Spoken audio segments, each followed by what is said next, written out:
रोटियों की महाभारत।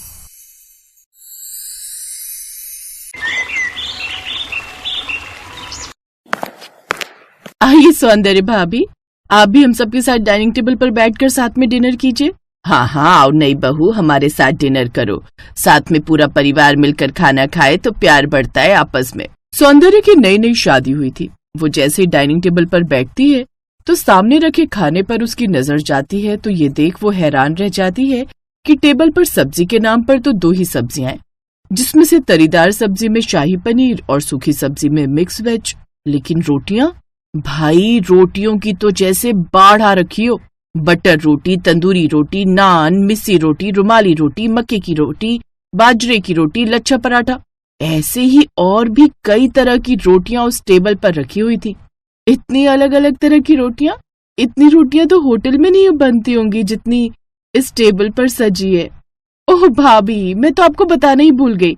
वो क्या है ना, यहाँ सबको अलग अलग तरह की रोटियां पसंद है। जैसे बड़े भैया अशोक को तंदूरी रोटी, मछली भैया निखिल को मिस्सी रोटी, और आपके पति यानी अनुभव भैया को नान, और माँ को मक्के की रोटी, पापा को बाजरे की, बड़ी भाभी को बटर रोटी, मछली भाभी को रुमाली रोटी और मुझे लच्छा पराठा। ऐसे ही सबकी इस घर में रोटियों को लेकर अलग अलग फरमाइश है। और ये इतनी रोटियां बनाता कौन है? घर परिवार बड़ा है ना भाभी, तो दोनों बड़ी भाभियां मिलकर बनाती हैं सारी रोटियां। अपनी ननद की ये बात सुनते ही सौंदर्य मन ही मन सोचने लगी, हाय मैं तो मर गई। पहले जेठानियां बनाती थी, अब देवरानी आ गई है तो घर में सबसे छोटी होने के नाते तो ये मुझे ही बनानी होगी। गर्मी में इतनी रोटियां बनाते बनाते तो मुझे नानी याद आ जाएगी। आज तो मेरा पहला दिन है, इसलिए मुझसे इन्होंने रोटियां नहीं बनवाई, लेकिन आज नहीं तो कल ये होने वाला है। फिर मेरा क्या होगा? अरे भाभी, किस सोच में पड़ गई? और ये एसी में भी आपको पसीने क्यों आने लगे? नहीं अब कुछ नहीं, बस वो ऐसे ही, पहला दिन है ना तो घबराहट ज्यादा हो रही है। हाँ समझ सकती हूँ, पता है मेरा भी यही हाल हुआ था जब ब्याह कराई थी। लेकिन तुम रिलैक्स होकर खाना खाओ। क्या रिलैक्स करूँ? पहले ही दिन नई बहू पर इतना बड़ा बम कोई फोड़ता है क्या? अपने मायके में हम 3 लोगों के लिए 10 रोटियां बेलने में मेरी हालत खराब हो जाती थी, तो यहाँ तो क्या ही होगा। अब वो सभी एक साथ खाना खाते हैं, लेकिन उसका ध्यान अभी भी उन तरह तरह की रोटियों पर ही था। फिर खाना खाकर वो सभी सोने चले गए। अगली सुबह वो रसोई में जाती है जहाँ उसकी दोनों जेठानियां सब्जी बना रही थी। सौंदर्य बेटा, अब बारी रोटियों की है, हो ना हो ये सब तरह की रोटियां बनाने के लिए मुझे ही कहेंगी। तभी सौंदर्य की बड़ी जेठानी नीलम उससे कुछ कहने वाली थी। सौंदर्य, वो आटा, मर गई रे मर गई, जल्दी से कोई बहाना सोच सौंदर्य, नहीं तो आज रोटियां बनाने की परेड लगने वाली है तेरी। हाँ आइडिया। उसकी जेठानी अपनी बात पूरी कर पाती उससे पहले ही वो चक्कर खाकर गिर जाती है। अरे ये क्या हो गया इसे? दीदी लगता है गर्मी के कारण इस बेचारी को चक्कर आ गए। शीतल फ्रिज से ठंडा पानी लाकर उसके मुंह पर पानी के छींटे मारती है। अरे बस कर मेरी माँ, अब क्या पूरी तरह नहलाकर ही मानेगी? देवरानी जी, लगता है आपकी तबीयत ठीक नहीं है। आप ऐसा करो, अंदर जाकर आराम करो, खाने का हम देख लेंगे। पक्का न जेठानी जी? लेकिन माँ जी कुछ कहेंगी तो नहीं? अरे नहीं, माँ जी कुछ नहीं कहेंगी, अब तुम जाओ और आराम करो। ये सुनकर वो खुश हो जाती है और अपने कमरे में आराम करने चली जाती है। शुक्र है, कम से कम इतनी रोटियां बनाने से तो आराम मिल गया। चलो अब मजे से रील्स देखती हूँ कमरे में बैठकर। सौंदर्य अब मजे से रील देखने लगती है और इधर दोनों जेठानियां खाना बनाने में लगी हुई थी। उस रोज सौंदर्य रसोई में घुसते ही चक्कर आने का बहाना बना देती है, जिस कारण घर वालों ने उसे बिल्कुल भी काम नहीं करने दिया। फिर अगले दिन सुबह सौंदर्य छत पर, वो सुबह की ताजी हवा खाने गई हुई थी। कुछ देर बाद जब वो नीचे उतरी तो नीचे की 4 सीढ़ियों से उसका पैर फिसल गया और उसके पैर में चोट आ गई। उसकी आवाज सुनकर सभी घर वाले वहां आ गए। क्या हुआ बहू, तू ठीक तो है? और तू यहाँ नीचे क्यों बैठी है? माँ जी, मेरा पैर फिसल गया और मेरे पैर। नहीं, हाथ बोलती हूँ, कम से कम रोटियां बनाने के लिए तो नहीं कहेंगे। मेरे ना इस बाजू में चोट लग गई, ये हाथ भी ठीक से नहीं उठाया जा रहा है, देखो तो। ओहो बहू, तू भी ना अपना ध्यान नहीं रख सकती? देखकर उतरना चाहिए ना बहू। वो तो शुक्र मना, ज्यादा चोट नहीं आई। अच्छा चल, अब तू कमरे में चलकर आराम कर। वो सौंदर्य को उठाकर कमरे में लेकर जाने लगते हैं तो वो लंगड़ाकर चलने लगती है। भाभी, चोट तो आपके हाथ में आई है ना, फिर आप लंगड़ाकर क्यों चल रही हैं? अरे वो कुछ नहीं, बस ऐसे एकदम से गिरी ना, इसलिए। अब कुछ दिन तक वो अपने कमरे में आराम करती है, जिससे वो एक बार फिर रोटियां बनाने से बच गई। लाओ देवरानी जी, मैं तुम्हें खाना खिला देती हूँ। मैं नान और मिस्सी रोटी लाई हूँ तुम्हारे लिए। थैंक यू भाभी, लेकिन कोई बात नहीं, एक हाथ में तो लगी है, दूसरे से मैं खा लूंगी। आप बेकार ही परेशान हो रही हो। खाना देकर शीतल कमरे से चली जाती है। कम से कम यहाँ एसी में बैठकर ये सब खाने को तो मिल रहा है, नहीं तो हालत खराब हो जाती मेरी गर्मियों में रोटियां बेल बेल कर। सौंदर्य जब से ससुराल में आई थी, वो हर रोज कोई न कोई बहाना बना रही थी, वो भी सिर्फ रोटियां बनाने से बचने के लिए। और इसी बारे में एक रोज वो अपनी माँ से फोन पर बात कर रही थी। वो तो बस मैं ही जानती हूँ माँ कि कैसे मैं इतनी सारी रोटियां बनाने से बचने के लिए रोज नए नए बहाने बनाकर बचती आ रही हूँ।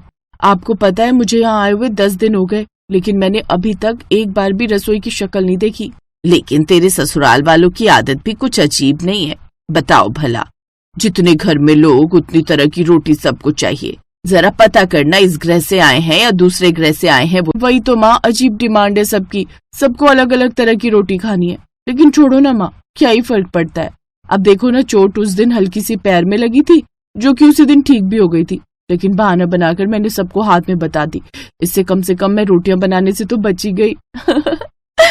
उसकी ये सारी बातें बाहर खड़ी उसकी जेठानी नीलम सुन लेती है और वो जाकर सारी बात अपनी सास को बता देती है।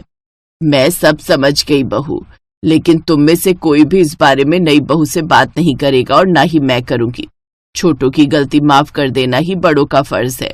सौंदर्य की सास बड़ी ही समझदारी से काम लेती है और वो उसे कुछ गलत नहीं कहती है, और ना ही उसको ये पता लगने देती है कि उन्हें उसके इन सब ड्रामों की खबर लग चुकी है।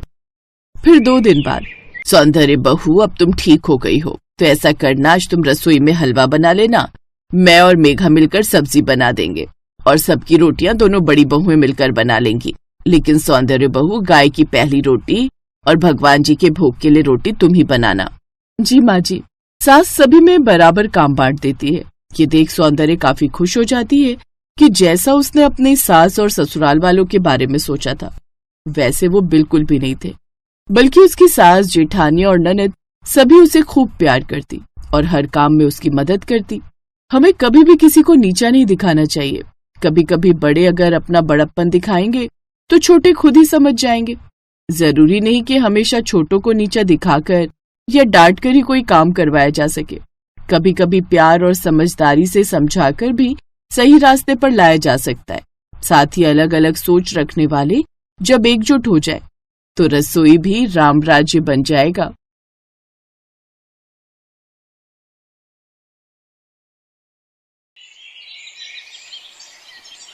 उफ, अब मुझसे और इतना पैदल नहीं चला जा रहा। ना जाने कैसी सास दी है ऊपर वाले ने, जो सास कम और जल्लाद ज्यादा लग रही है। हाँ, बिल्कुल ठीक कह रही हो जेठानी जी।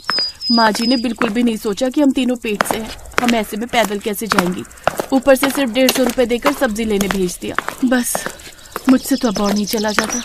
एक तो कब से पैदल चलते रहो, ऊपर से धूप सीधा सिर पर लग रही है। बस थोड़ी सी और हिम्मत करो, हमने आधा रास्ता पार कर लिया है। वो तीनों बहुएं एक दूसरे को हौसला देते हुए पैदल पैदल बड़ी मुश्किल से सब्जी लेकर घर लौटती हैं। तुम दोनों यहीं बैठो, मैं अभी सबके लिए शरबत बनाकर ले आती हूँ। शीतल रसोई में जाती है और सबके लिए शरबत बनाकर लाती है। सभी बहुएं शरबत को देख काफी खुश होती हैं। फिर जैसे ही सभी बहुएं शरबत का ग्लास उठाकर पीने वाली होती हैं कि तभी वहाँ उनकी सास कौशल्या आती है। ये क्या कर रही हो तुम तीनों? मैंने कहा था ना, ये शरबत सिर्फ मेहमानों के लिए है। तुम तीनों इसे क्यों पी रही हो? माँ जी, धूप में आते आते हमारा गला सूख गया, अगर थोड़ा सा शरबत बनाकर पी भी लिया तो क्या हो गया? हा, क्या हो गया? तेरे बाप ने दहेज में नहीं दी थी ये शरबत की बोतल? अगर इतनी प्यास लग रही है तो पानी पी लेती, लेकिन नहीं, इन तीनों महारानियों को तो शरबत चाहिए। जब से घर में आई हो तब से फिजूल खर्ची करती रहती हो। अपनी सास की ऐसी बातें सुन उन तीनों की आंखों में आंसू आ जाते हैं। कौशल्या का परिवार एक मिडिल क्लास परिवार थी। उसकी तीनों बहुएं पेट से थी, लेकिन कौशल्या थी कि अपनी कंजूसी से बाज ही नहीं आती थी। वो हर छोटी बड़ी चीज में कंजूसी करती थी। ऐसे ही एक दिन, मेरा तो कुछ खट्टा मीठा खाने का बहुत ही मन कर रहा है। सच कह रही हो देवरानी जी, मन तो मेरा भी कर रहा है, लेकिन घर में तो कुछ भी खट्टा मीठा नहीं है। बस थोड़ी सी खट्टी मीठी नमकीन रखी है, लेकिन अगर वो खाई तो माँ जी तूफान खड़ा कर देंगी। एक काम करते हैं, हम नुक्कड़ पर चलकर रामू गोलगप्पे वाले के ठेले पर चलते हैं। वो बड़े अच्छे खट्टे मीठे गोलगप्पे देता है। हाय, मेरा तो मुंह में पानी भी आने लगा। अब चलो, मुझसे तो अब और नहीं रहा जाता। वो तीनों छुपते छुपाते गोलगप्पे खाने चली जाती हैं। आहा, क्या मजेदार गोलगप्पे हैं, मजा ही आ गया। सच में बड़ी टेस्टी है। उन तीनों को गोलगप्पे खाते हुए उनकी सास कौशल्या देख लेती है, लेकिन उस वक्त बिना कुछ कहे वो घर चली जाती है। जब वो तीनों घर आती हैं तो वो तीनों को देखकर कौशल्या उन पर चिल्लाने लगती। अच्छा, अब तुम तीनों की इतनी हिम्मत कि मेरी मर्जी के बिना गोलगप्पे खाने चली गई। वो माँ जी, हम सबका बड़ा मन कर रहा था गोलगप्पे खाने का, इसलिए हमसे रहा नहीं गया और हम गोलगप्पे खाने चले गए। अच्छे से जानती हूँ तुम तीनों को पैसे उड़ाने का मौका चाहिए। कम से कम 40-50 के गोलगप्पे तो खा ही लिए होंगे तुमने। अब तुम तीनों की एक ही सजा है, तुम तीनों को आज रात का खाना नहीं मिलेगा, समझी? कौशल्या उन तीनों की रात के खाने पर पाबंदी लगा देती है। शाम को जब सब लोग खाने की टेबल पर बैठते हैं तो उनके पति उनसे पूछते हैं, अरे शीतल, तुम तीनों खाने क्यों नहीं बैठ रही हो? तुम तीनों को भूख नहीं है क्या? अरे वो इन तीनों को शाम को तेज भूख लगी थी तो मैंने इन्हें पकौड़े और समोसे बनाकर खिला दिए थे, इसलिए अभी इनका पेट भरा हुआ है। कौशल्या अपने तीनों बेटों से झूठ बोलती है। अब भूख के मारे उन तीनों की सांस निकलने को हो रही थी, लेकिन अपने पतियों के डर के मारे वो किसी से कुछ नहीं कह पाती। ऐसे ही कुछ दिन और बीत जाते हैं। फिर एक रोज, माँ जी, आज हम तीनों का मटर पुलाव खाने का बड़ा मन कर रहा है, क्या आज हम खाने में मटर पुलाव बना ले? अगर पुलाव बनाओगी तो कम से कम 1-1.5 किलो चावल लगेंगे, ऊपर से आलू मटर और ढेर सारे मसाले। नहीं, इसमें तो काफी सामान लग जाएगा। एक काम करो, थोड़े सूखे आलू की सब्जी और छोटी वाली परात में थोड़ा सा आटा गूंथ लो। छोटी वाली परात में? लेकिन उसमें तो बहुत ही कम आटा गूंथा जाता है और हम तो कितने सारे लोग हैं। मैं और मेरे बेटे तुम तीनों की तरह भुक्कड़ नहीं है, इसलिए उसी में आटा गूंथो, काफी। फिर वो तीनों रसोई में जाती हैं और उस छोटी सी परात में ही बबीता आटा गूंथने लगती है। कहने को तो उस घर में 8 लोग थे, लेकिन उस छोटी सी परात में गूंथे हुए आटे से मुश्किल से 20 रोटियां ही बन पाती हैं। लो, हो गई ना रोटियां कम। कहा था माँ जी से इतना आटा पूरा नहीं होगा, लेकिन वो नहीं मानी। अब इन 20 रोटियों में से कौन क्या खाएगा और हमारे लिए तो क्या ही बचेगा। फिर तीनों बहुएं उदास मन से वो रोटियां ले जाकर टेबल पर रख देती हैं। उस रोज सब्जी अच्छी बनी थी, इसलिए सबने ज्यादा रोटियां खाई। वाह वाह, आज तो आलू की सब्जी क्या मस्त बनी है, आज तो मैं ज्यादा रोटी खाऊंगी। हाँ मेरी बच्ची, तुझे जितनी खानी है खा, आज तो मैं भी 2 और खाऊंगी। इस तरह अब उन तीनों के लिए आखिर में सिर्फ एक ही रोटी बचती है। माँ जी, क्या हम अपने लिए रोटी बना ले? क्यों, इनमें क्या फुई लग गई है या ये बासी हो गई है आधे घंटे में ही? क्यों बनानी है और रोटी? लेकिन माँ जी, इस डब्बे में रोटियां बची होंगी तभी तो खाएंगे ना, इसमें तो मुश्किल से 1 रोटी ही बची है। अगर आपको यकीन नहीं होता तो ये देखिए आप। हाँ, तो इसमें कौन सी बड़ी बात है, 1 रोटी भी काफी होती है। जानती हो कितने बड़े बड़े गरीब परिवार मिलकर एक ही रोटी खाकर पेट भर लेते थे, तुम तो तब भी सिर्फ 3 ही हो। और इस हालत में ज्यादा खाना खाना वैसे भी अच्छा नहीं होता। मेरी सास तो मुझे 2 वक्त का खाना ही देती थी, मैं तो तब भी तुम तीनों को 3 वक्त ही रोटी देती हूँ। माँ जी, कम से कम भगवान के लिए हम पर तरस खाइए, हम पेट से हैं, 1 रोटी से ही तीनों का पेट कैसे भरेगा? कहा ना, कोई जरूरत नहीं है रोटी बनाने की, अब जो 1 रोटी बची है वही तीनों मिलकर खा लो। ये कहकर कौशल्या वहां से चली जाती है। सास है या हिटलर, जी तो चाह रहे रोटी की जगह जहर ही खा लूं, लेकिन पेट में बच्चा है तो उसके लिए तो सोचना ही पड़ेगा। जैसे जैसे दिन गुजरने लगते हैं, उन तीनों बहुओं का शरीर भी कमजोर होने लगता है। फिर एक रोज, ये क्या शीतल दीदी, तुम्हारी तो दवाइयाँ खत्म हो गई है, चलो चलकर ले आते हैं। कोई जरूरत नहीं है दवाइयाँ लाने की, अरे हमने भी तो 4-4 बच्चों को जन्म दिया है, हमने तो कभी दवाइयाँ नहीं खाई। चलो जाओ अंदर और काम करो। यहाँ तक कि अब उन तीनों के पति उनके लिए अगर कुछ फल फ्रूट्स या जूस भी लेकर आते तब भी वो उन्हें खाने को नहीं देती। हटो परे, आई बड़ी फल जूस खाने वाली, इन्हें मैं खाऊंगी। बुढ़ापे के कारण अब मेरी हड्डियां दर्द करने लगी हैं, थोड़ी ताकत आ जाएगी। मेरे बेटे सारा दिन मेहनत करते हैं तो वो तुम्हारे लिए नहीं करते। चलो अब जाओ, घर में बहुत काम पड़ा है। वो काम के लिए जाते ही है कि तभी शीतल को लेबर पेन शुरू हो जाता है, उसे जल्दी से अस्पताल ले जाया जाता है। शीतल जी की तबीयत काफी खराब है, उनमें काफी कमजोरी है, इसीलिए हम माँ या बच्चे में से किसी एक को ही बचा सकते हैं। ये सुनकर सभी घबरा जाते हैं। डॉक्टर 2 घंटे बाद शीतल की डिलीवरी करते हैं, लेकिन वो सिर्फ शीतल की जान ही बचा पाते हैं। देखिए, माँ के अंदर काफी कमजोरी थी, जिस कारण हम चाहकर भी बच्चे को नहीं बचा पाए। डॉक्टर की बात सुनकर उसका पति जोर जोर से रोने लगता। नहीं नहीं, ये नहीं हो सकता। हे भगवान, ये तूने क्या कर दिया? तू क्यों इतना निर्दयी हो गया? निर्दयी डॉक्टर नहीं, आपकी माँ है, जिसने ना तो कभी हमें ठीक से खाने को दिया और तो और दवाइयां लाने के लिए भी मना कर दिया। आज जो कुछ भी हुआ है उसकी जिम्मेदार सिर्फ वही है। अगर हमारे बच्चों को भी कुछ होगा तो उसकी जिम्मेदार सिर्फ और सिर्फ माँ जी होंगी। नहीं नहीं, हम अपनी पत्नी और बच्चे के साथ ऐसा नहीं होने देंगे।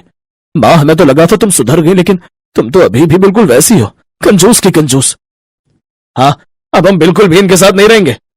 कौशल्या बहुओं के पास जाकर उनसे माफी मांगती है, जिसके बाद उसे माफ कर देती हैं।